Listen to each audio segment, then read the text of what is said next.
Welcome to my podcast. I'm the Laughing Philosopher. Life is complicated. You are complicated. Everything seems to have been figured out, except how to live a happy life, guided by wisdom and reason. What does it mean to be a good person? What is love? Who am I before I was told who I am?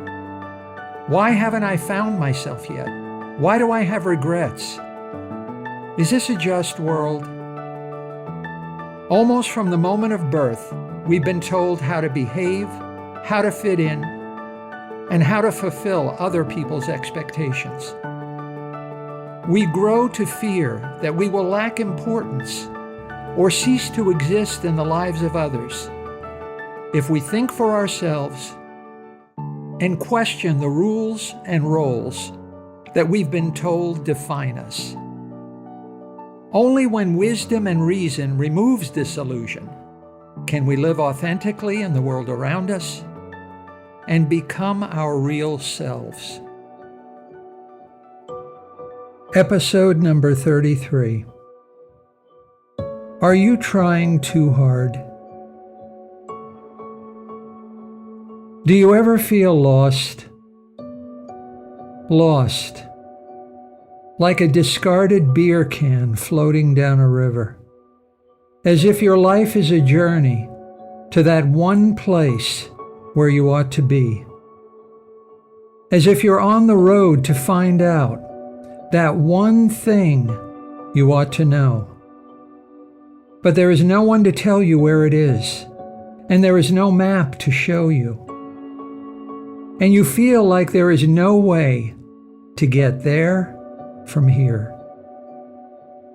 So you feel lost, but you're not afraid. You feel alone, but you're not lonely. You feel abandoned, but not rejected. In life, in your life, you are told to believe in the perfectibility of all things.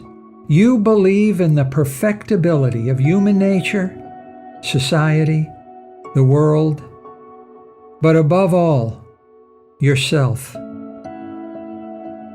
At the center of your complex web of beliefs, you hold these truths: that new is better than old, that forward is better than backward, that to change is better than to preserve, that to go is better than to stop, that optimism is better than pessimism, and that the future is better than the past. Life, your life, is a dead-end street. Perfection is your final destination.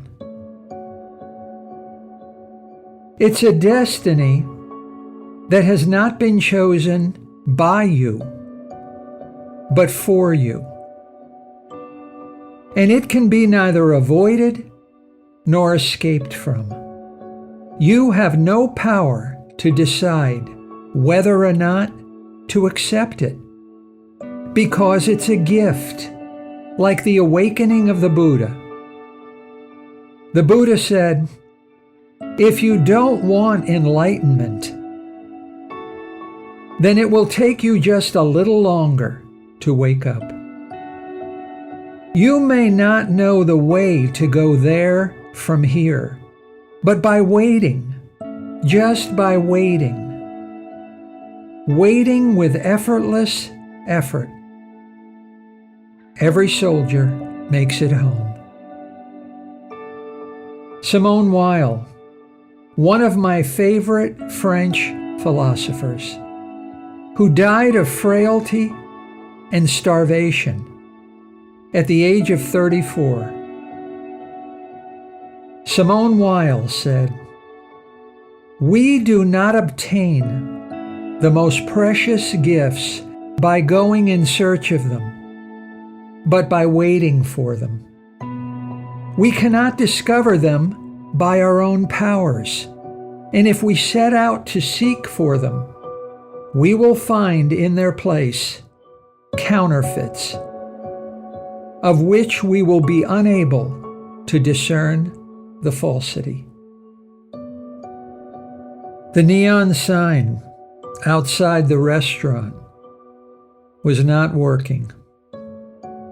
On the flashing sign, Mandarin, the first three letters, M, A, and N, were dark, leaving only D, A, R, I, and N. The boy looked up at the sign and was filled with hope and wonder.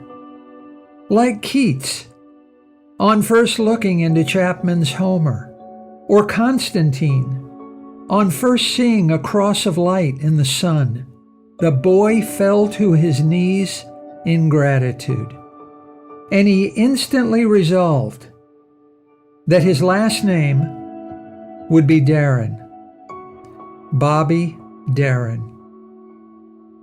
This story is not fiction. Lewis Carroll said, "Life, what is it but a dream? Everything you are and everything you become begins as a dream." Dreamers don't make dreams. They wait, and dreams come to life. Once, an old friend borrowed a book from me and never returned it. Only a fool would lose a friend because of a book. But I just couldn't let it go. I was like a man who cuts off his hand because he lost a glove. It feels worse to regret something you failed to do than to regret something you did. Why? Simply because action is superior to reflection. It makes you feel better to act than to reflect. It even feels better to act by mistake than not to act by mistake. Better to do something and regret it than not to do something and regret it. The world's greatest sinner is one who waits. In life, in your life, there are many obvious and many subtle choices of many different kinds. You choose to be a scientist and to answer questions. But in choosing this, you also choose not to be a philosopher and to question answers. You choose to follow the crowd. But in choosing this, you also choose not to think for yourself. You choose to have a child, but in choosing this, you also choose not to be a child. In every choice, there are two pictures: to do something and not to do something. In every mind, there are two pictures: the person you are and the person you desire to be. In every life, there are two pictures: the things you did that you regret, and the things that you regret you did not do. Just as a hammer finds a nail, you will find what you're looking for, but you never will find what you are not looking for. And what is the meaning of this? You are told, almost from the moment of birth, what you need to do and to be in order to be happy and to live a happy life. So with all your heart and all your strength, you pursue fame, wealth, prestige, popularity, social status, and power.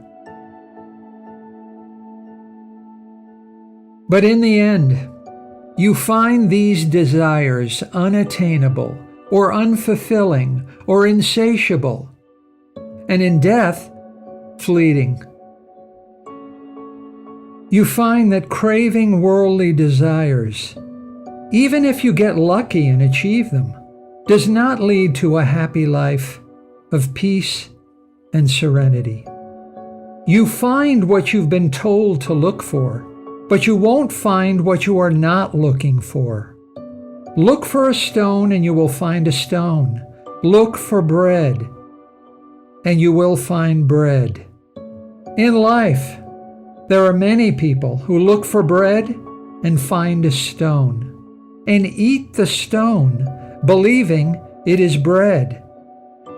Things are as they are, or things are as you wish them to be. In your life, learn to see what is, and not what you desire to see. Be in the world, but not of the world. You want to taste sugar. You don't want to be sugar.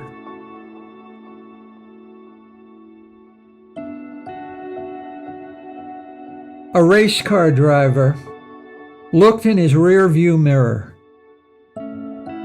His competition was behind him, and he smiled because he was leading the race. But this was an illusion. In truth, the other drivers were so far ahead that they were about to catch up to him from behind, and he was so far behind in the race that he appeared to be ahead of them. The first will be last, and the last first. In your life, you will find what you need to be happy. Not what you think you need, what you really need, but only if you stop chasing illusions. Don't aspire, don't seek, don't expect, don't cling to anything. Detach yourself, disconnect. Not this, not that. Be effortless, be empty, be waiting, and let your dreams catch up to you. Non-action does not mean no action. Impossible? Everything is impossible until it happens. In physics, one strange feature of quantum mechanics that's difficult to accept is that life is made up of small but non-zero probabilities that we once thought of as impossible. In truth, there are very few situations for which the probability is exactly zero that can be called impossible. Everything else is to some extent likely. Your dreams are as likely to come true with or without your help. Surfers don't make waves. They simply wait, and the waves come to them. Simone Weil, finally, said, "Attachment is a manufacturer of illusions, and whoever wants reality ought to be detached. To detach our desire from all good things and to wait. Experience proves that this waiting is satisfied. It is then we touch the absolute good. Compared with it, everything in existence is unreal.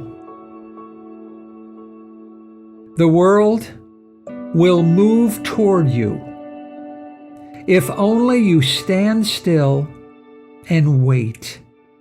Wait with effortless effort. Are you trying too hard?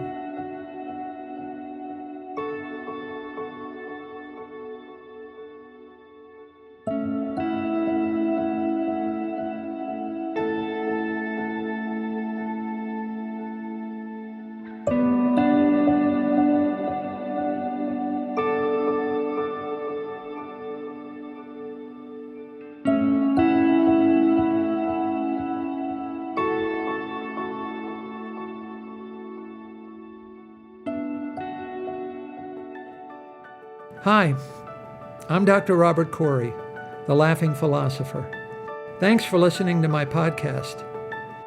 I've devoted my professional life to the intersection of sociology and philosophy, where the contemporary problems of life meet the ideas and convictions of the greatest human minds.